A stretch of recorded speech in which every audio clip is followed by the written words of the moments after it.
5 months after Kaylie and I had separated, Gabrielle came home and she dropped a big bomb. She was 11 years old at the time. I explained to my daughter that I was a professional dominatrix.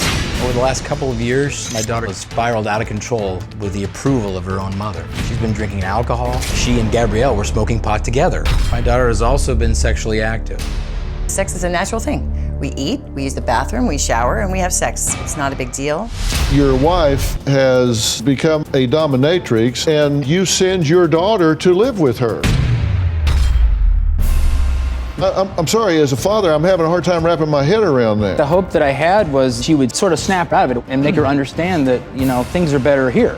Now, Kaylie says she believes this is just normal teenage behavior, and her ex is just straight-laced and square. CJ's judgment and disappointment was stifling and frustrating, to say the least, for Gabrielle. I smoke weed regularly, and I highly recommend it to everyone. CJ says that I'm her friend and not her mother. But in my mind, I'm definitely both. I am first her friend. What will you add to the conversation that we've had so far? I'd like to address your understanding of my profession. Okay. What I do is sexual in nature. It's not sexual in work. Does that make sense?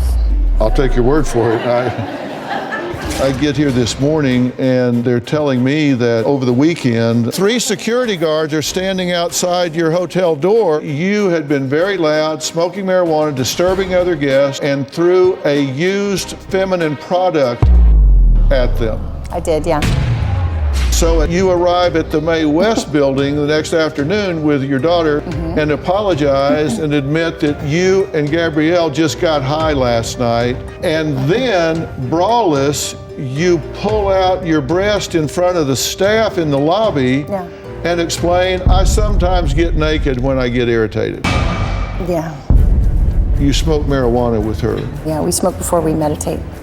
You're smoking dope with your daughter at a concert. I wasn't smoking there. You're with your daughter smoking dope at a concert. She was at the concert. Yeah, she was smoking, yeah. Does that seem appropriate? It does. She's 14. We've got the tail wagging the dog here. Yeah, you come see for yourself.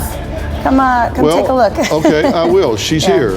I got so fed up with my dad. He was always nitpicking everything that I did. His philosophy is, oh, just wait till you're an adult. Yeah, well, I think the real world can kiss my ass because it's gonna be awesome.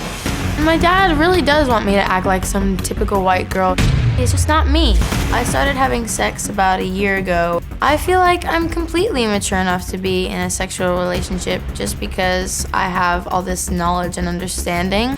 You're 14. Does that seem to you young to be sexually active in a relationship? No, because according to everybody else in this room, they have their own stereotypes and their own statistics for how things are supposed to be. Why can't I do these things, Dr. Phil? Wow, that's pretty judgmental. The whole point of the show is to judge me. The whole point of the show is to try to get you some help. You smoke marijuana for breakfast, lunch, and dinner. Do you have any idea what the research says about the neurological impact of that on a teenage brain? No, and I don't care.